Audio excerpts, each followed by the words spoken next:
Hi guys, and welcome back to my channel.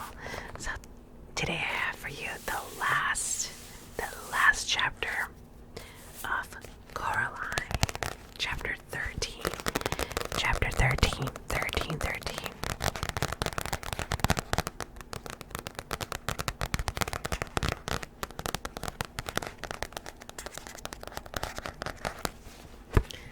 Okay. It's so exciting. The last chapter. Okay, I'll show you this picture. That was what was outside her bedroom door. The other mother's right hand. Okay, so Coraline's parents never seem to remember anything about their time in the snow globe. At least they never said anything about it, and Coraline never mentioned it to them. Sometimes she wondered whether they had ever noticed that they had lost 2 days in the real world, and came to an eventual conclusion that they had not. Then again, there are some people who kept track of every day and every hour, and there are people who don't. And Coraline's parents were solidly in the second camp. Coraline had placed the marble beneath her pillows before she went to sleep that first night. Home in her own room once more, she went back to bed after she saw the other mother's hand, although there was not much time left for sleeping, and she rested her head back on their pillow. Something scrunched gently as she did. She sat up and lifted the pillow. The fragments of the glass marbles that she saw looked like the remains of eggshells one finds beneath the trees in springtime, like empty broken robin's eggs, or even more delicate wren's eggs, perhaps. Whatever had been inside the glass for years had gone. Coraline thought that the 3 children waving goodbye to her in the moonlight women before they crossed that silver stream.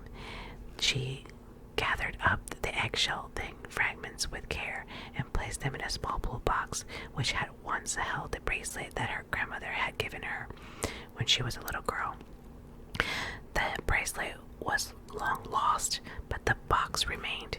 Miss Pink and Miss Forcible came back from visiting. Miss Pink's niece and Coraline went down to their flat for tea. It was Monday, or on Wednesday Coraline would go back to school. A whole new school year would begin. Miss Forcible insisted on reading Coraline's tea leaves. Will look like everything mostly ship-shape and Bristol fashion lovey, said Miss Forcible. Sorry, said Coraline. Everything is coming up roses, said Miss Forcible. Well, almost everything. I'm not sure what that is. She pointed to the clump of tea leaves sticking to the side of the cup. Miss Pink tutted and reached for the cup. Honestly, Miriam, give it over here. Let me see. She blinked through her thick spectacles. Oh dear, no. I have no idea what that signifies. It looks almost like a hand. Coraline looked at the clump of leaves.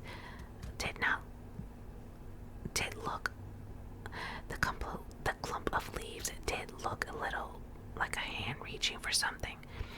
Hamish, the Scotty dog, was hiding under Miss Forcible's chair, and he wouldn't come out. I think he was in some sort of fight, said Miss Pink. He has a deep gash on his side, poor dear. We'll take him to the vet later this afternoon. I wish I knew what had done it. Something Coraline knew would have to be that final week of all the holidays, and weather was magnificent, as if the summer itself were trying to make up for the miserable weather they had been having by giving them some bright and glorious days before it ended. The crazy old man upstairs called down to Coraline when he saw her coming out of Miss Pink and Miss Forcible's flat. Hey, hi, you, Coraline. Oh, Caroline. He shouted over the railing. It's Coraline, she said. How are the said the old man, scratching his mustache. I think maybe there's a weasel in the house. Something is about. I heard it in the night. In my country, we would have put down a trap for it. Maybe put down a little meat or a hamburger, and when the creature comes to feast, then bam, it would be caught and never bother us more. The mice are so scared that they will not even pick up their little musical instrument. I don't think it wants meat, said Coraline.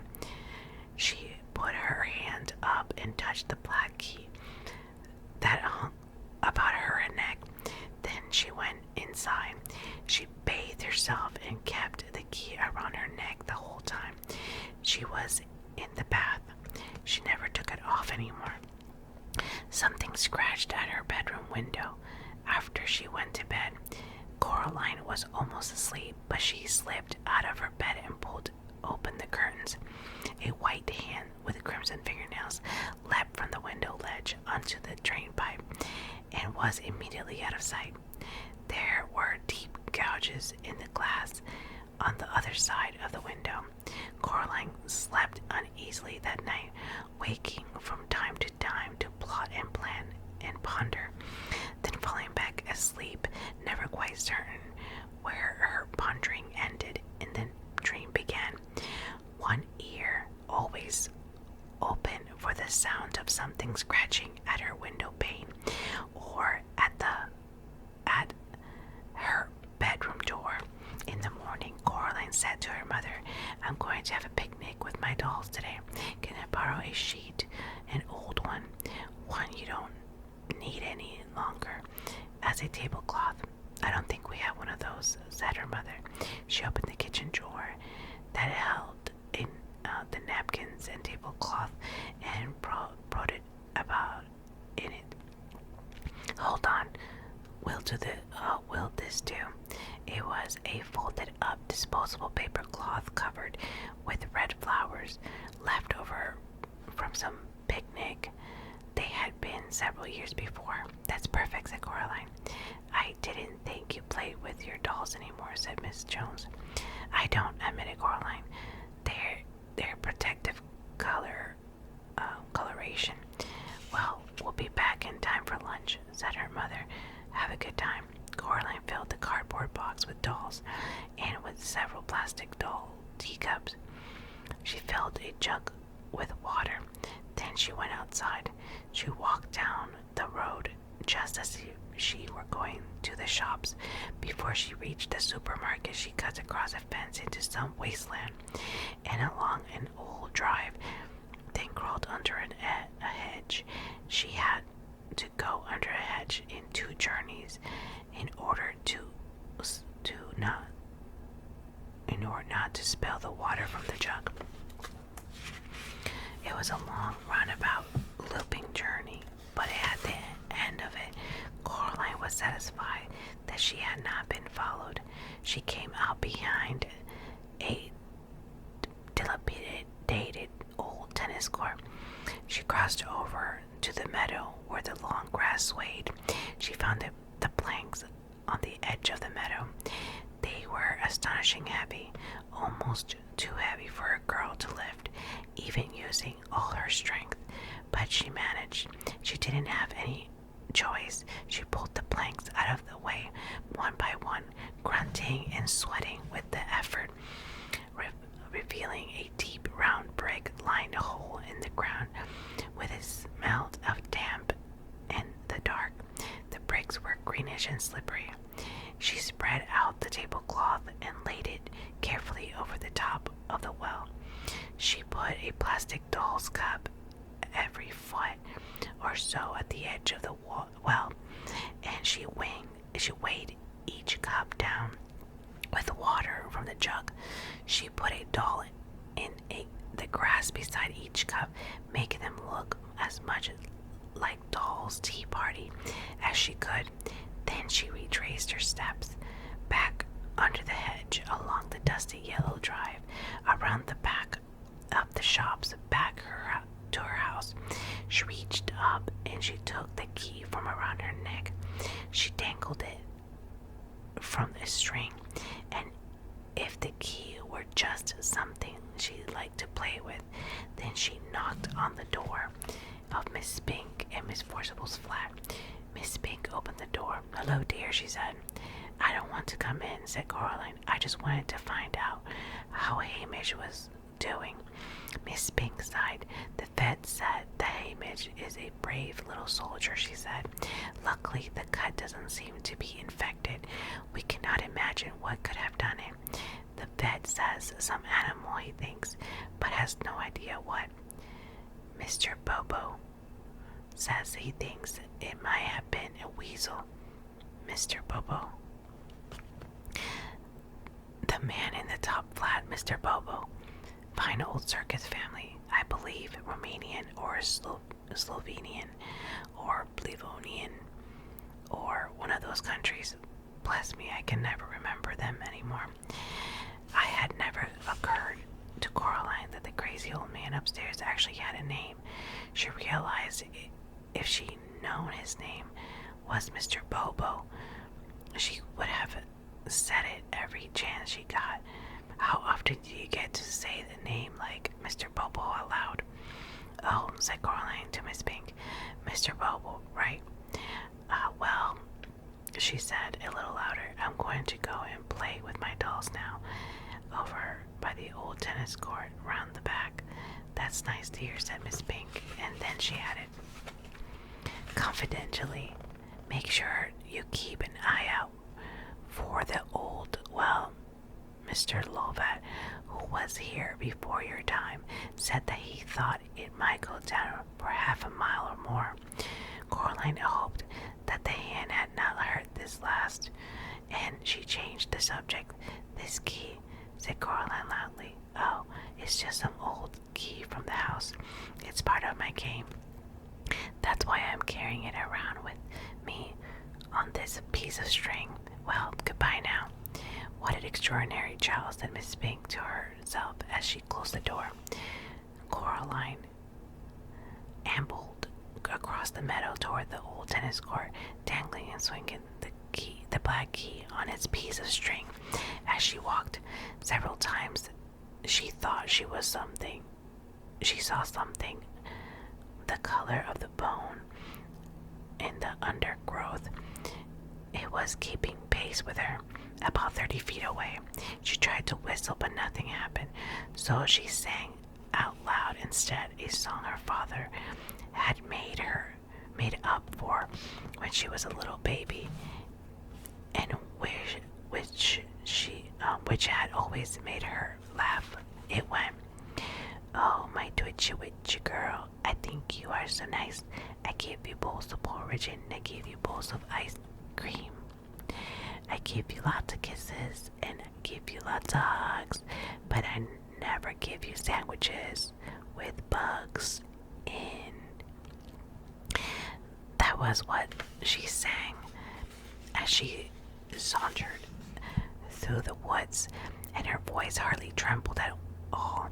The doll's tea party was where she had left it. She was relieved that it was not a windy day, for everything was still in its place. Every water-filled plastic cup weighed down the paper cloth as it was meant to. She breathed in sigh of relief. Now was the hardest part. "Hello, dolls," she said brightly. "It's tea time." She walked close to the paper tablecloth. "I brought the lucky key," she told the dolls, "to make sure we have a good picnic." And then, as carefully as she could, she leaned over and gently placed the key on the tablecloth. She was still holding onto the string. She held her breath, hoping that the cups of water at the edges of the well would weigh the cloth down, letting it take the weight of the key without collapsing into the well. The key sat in the middle of the paper picnic. Coraline let go of the string and took a step back. Now it was all up to the hand. She turned to her dolls, who would like a piece of cherry cake. She passed Jemima, Pinky, Primrose, and she served each doll a slice of invisible cake on an invisible plate, chattering happily as she did so. From the corner of her eye, she saw something bone-white scamper from one tree trunk to another. Closer and closer, she forced herself not to look at it. "Jemima," said Coraline, "what a bad girl you are. You've dropped your cake. Now I'll have to go over and get you a whole new slice." And she walked around the tea party until she was on the other side of it to the hand. She pretended to clean up spilled cake and to get Jemima another piece. And then, in a skittering, jittering rush it came, the hand running high on its fingertips, scrambled through the tall grass and up onto the tree stump. It stood there for a moment like a crab, tasting the air, and then it made one triumph nail clacking leap onto the center of the tablecloth. The tablecloth chime slowed over Coraline. The white fingers closed around the black key. And then the weight of the momentum of the hand sent the plastic doll cups flying, and the paper tablecloth, the key, and the other mother's right hand went tumbling down in the darkness of the well. Coraline counted slowly under her breath. She got up to the 40 before she heard a muffled splash coming from a long way down. Someone had once told her that if you look at the sky from the bottom of the mine shaft, even in the brightest daylight, you see a night sky of stars. Coraline wondered if the hand could see stars from where it was. She hauled the heavy planks back onto the well, covering it as carefully as she could. She didn't want anything to fall in. She didn't want anything ever to get out. Then she put her dolls and their cups back into the cardboard box she had carried them out in. Something caught her eye while she was doing this, and she straightened up in time to see the black cat stalking toward her. Its tail held high and curling at the tip like a question mark.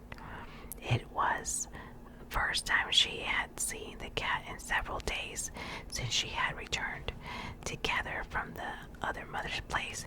The cat walked over to her and jumped up onto the planks that covered the well, then slowly winked one eye at her.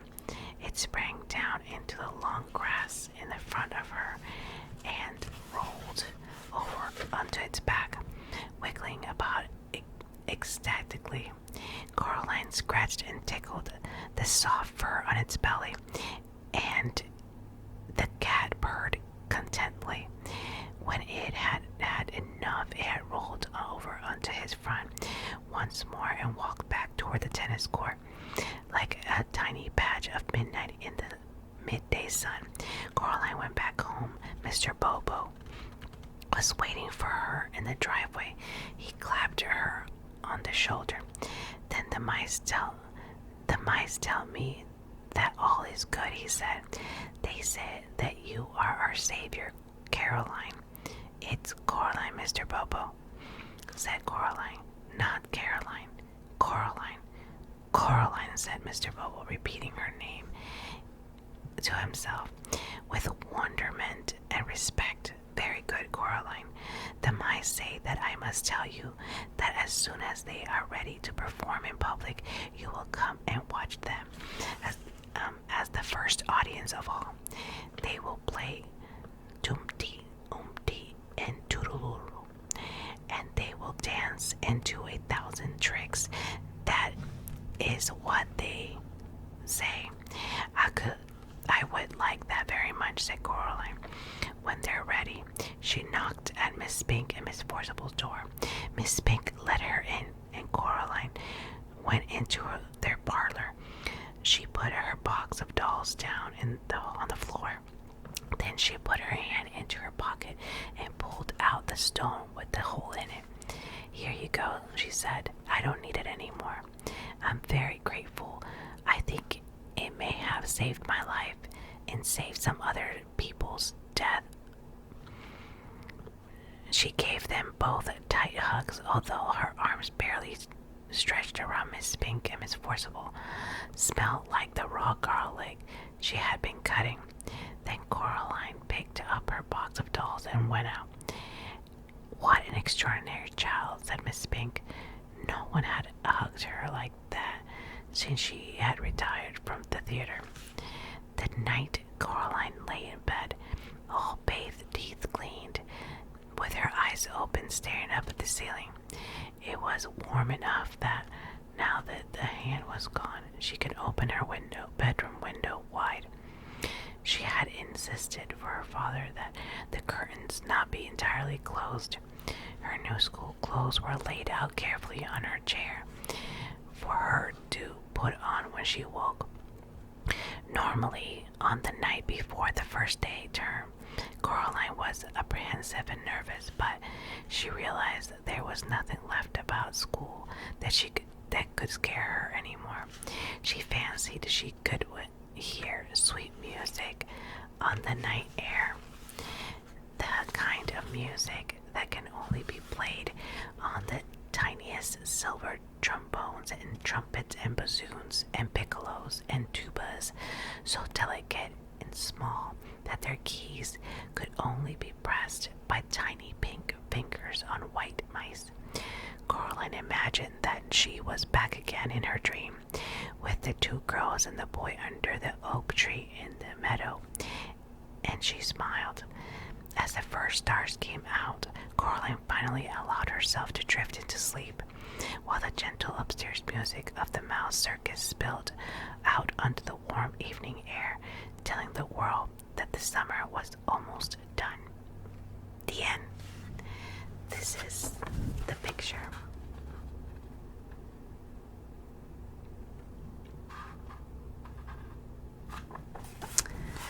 So, thank you so much for being with me on our second book. Thank you so much. I appreciate you so much. So just stay tuned for my next book that I'm going to read. So thank you. And I will, don't forget to subscribe if you haven't already.